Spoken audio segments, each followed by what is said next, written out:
Bismillahirrahmanirrahim. Beta, today we are going to start another essay and the name of this essay is Science and Technology. तो चलें without time waste किए पढ़ना शुरू करते हैं जी। Science क्या है, टेक्नोलॉजी क्या है, और आप इसको वंडर्स ऑफ साइंस के नाम से भी याद रख सकते हैं। क्लियर बेटा? तो चलें शुरू करते हैं। बेटा वही, जब आपने ऐसे का आगाज करना है तो there should be a quotation. कम से कम आपके ऐसे के अंदर 5 to 6 कोटेशंस हो, that would be an impressive essay. तो जनाब, the saddest aspect of life right now, अब हमारी जिंदगी का सबसे अफसोदा पहलू ये है कि साइंस ज्यादा तेजी से नॉलेज हासिल कर रही है, इल्म हासिल कर रही है उस मुआशरे से भी ज्यादा जो कि दानाई या विजडम हासिल करता है। यानी ये साइंस जो है वो बहुत ही ज्यादा आगे बढ़ती चली जा रही है। क्या एक इंसान जो कई 100 साल पहले गारों में रहता था, क्या इस चीज का तसव्वुर कर सकता था कि एक दिन वो भी परिंदों की तरह उड़ेगा? क्या मुमकिन था हमारे फोर फादर्स आबाउजदाद के लिए तसव्वुर करना एक ऐसी पुरआसाइश जिंदगी के बारे में जो अब हम रखते हैं? साइंस एंड टेक्नोलॉजी बहुत ये डिफरेंट जो है वो कॉन्स्ट्रक्ट्स हैं, डिफरेंट नेम है, डिफरेंट इनके आगे काम है, लेकिन इनको क्लोजली लिंक्ड किया जाता है। साइंस और साइंटिफिक स्टडी जो होती है फिजिकल यानी जिस्मानी और नेचुरल फितरती हालात या शराइत से मुतल्लिक जिसने हमें घेरा होता है, ये साइंस है जी। साइंस क्या है? साइंटिफिक स्टडी है फिजिकल नेचुरल कंडीशंस की जिसके गिर्द हम घिरे हुए हैं। जबकि टेक्नोलॉजी की जब हम बात करते हैं तो ये टेक्नोलॉजी का इस्तेमाल है जिससे क्या होता है कि बहुत ही ज्यादा शानदार तरक्की या आगे हमें देखने को बहुत सी बेहतरीन चीजें मिलती हैं। तो this is what we call science and technology.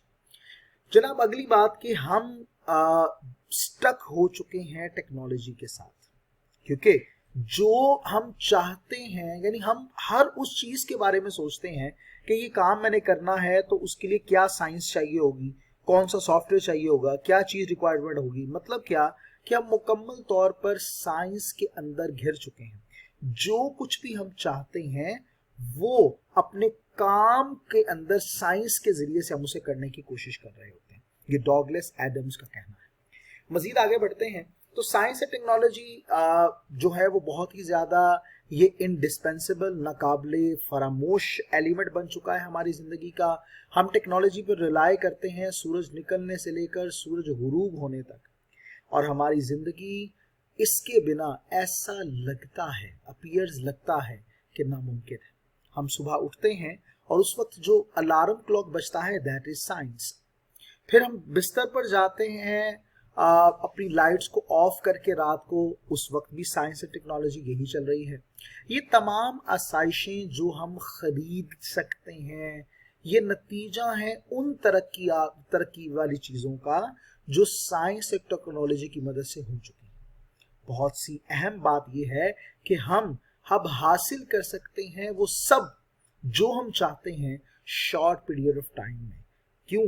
क्योंकि साइंस और टेक्नोलॉजी की एडवांसमेंट बहुत ज्यादा हो चुकी है। हकीकत तो ये है कि हमारा जो बचाव है, हमारा जो जिंदगी गुजारने का अमल है वो मुकम्मल तौर पर इन्हिसार करता है साइंस और टेक्नोलॉजी पर।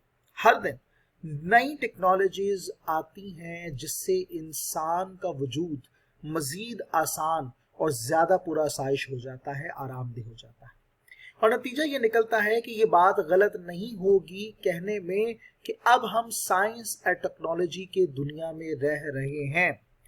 फ्रांसिस आर्नल्ड बिल्कुल ठीक थे जब उन्होंने ये बात कही थी कि साइंस एंड टेक्नोलॉजी ये बहुत से सॉल्यूशंस बनने लगा है। साइंस एंड टेक्नोलॉजी ये बुनियाद बनने लगी है हमारे बहुत से समाजी मसाइल का।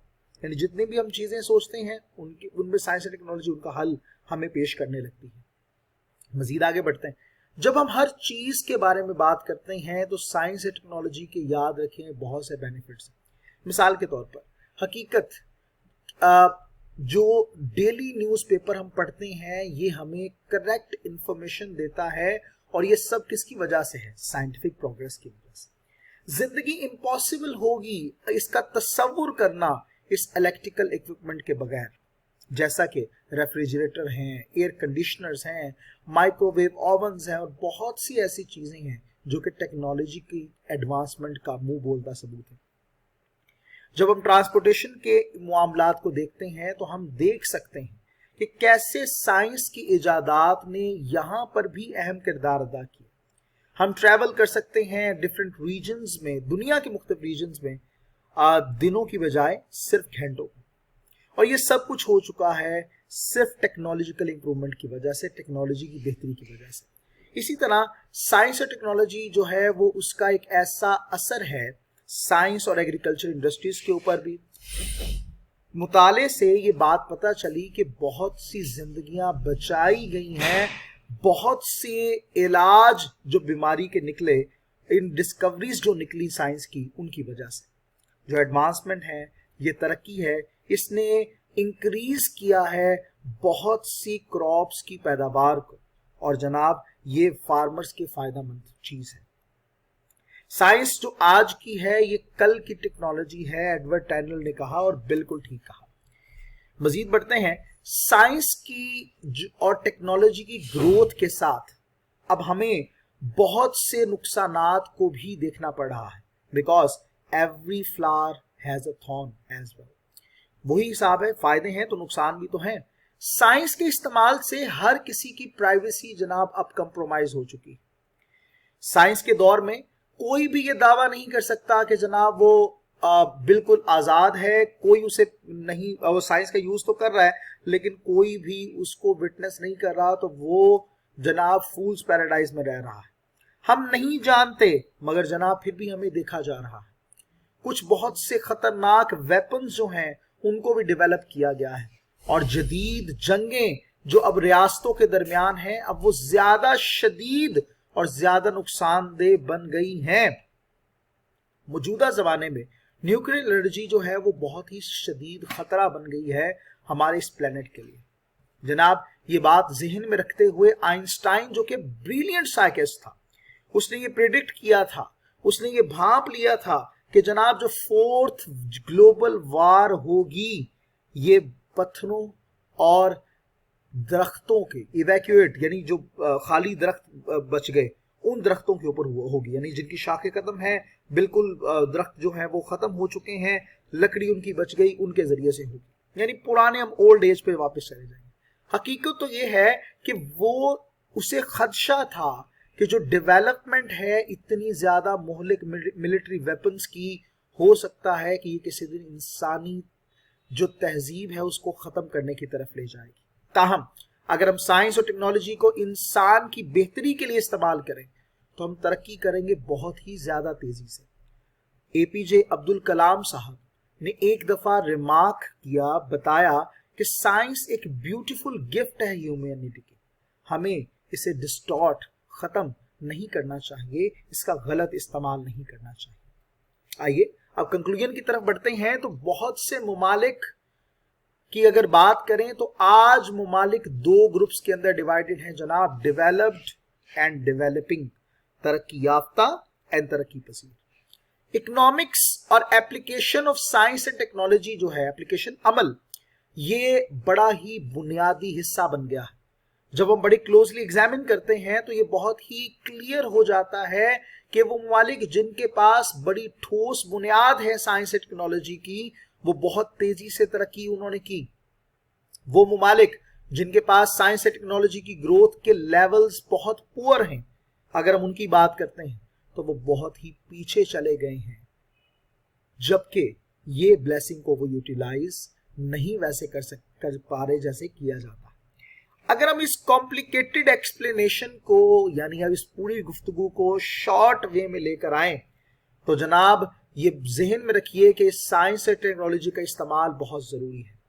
ये बहुत इंपॉर्टेंट एलिमेंट हो चुका है हमारी रोजमर्रा की जिंदगी का। ये ब्लेसिंग, ये नेमत अपने अंदर 2 चेहरे रखती है। एक चेहरा तो उसका ये है कि ये रहमत है, जबकि दूसरी तरफ ये जहमत भी है। इसके बरक्स एक वक्त आएगा जब बहुत बड़ी तादाद लोगों की इसके बिना नहीं रह पाएगी, क्योंकि हम बहुत ज्यादा इसके ऊपर अब इन्हिसार करने लग पड़े। बहरहाल ये एक शानदार इंसानी डिस्कवरी है जिसने बहुत सी हजारों नहीं बल्कि लाखों जिंदगियों को बचाया है। जनाब ऑस्कर वाइल्ड ये कहते हैं कि सक्सेस असल में साइंस ही तो है। अगर हमारे पास कंडीशंस हों तो जनाब आपको रिजल्ट्स भी मिलते हैं। अगर कंडीशंस हैं तो रिजल्ट्स आपके पास लाजमी है।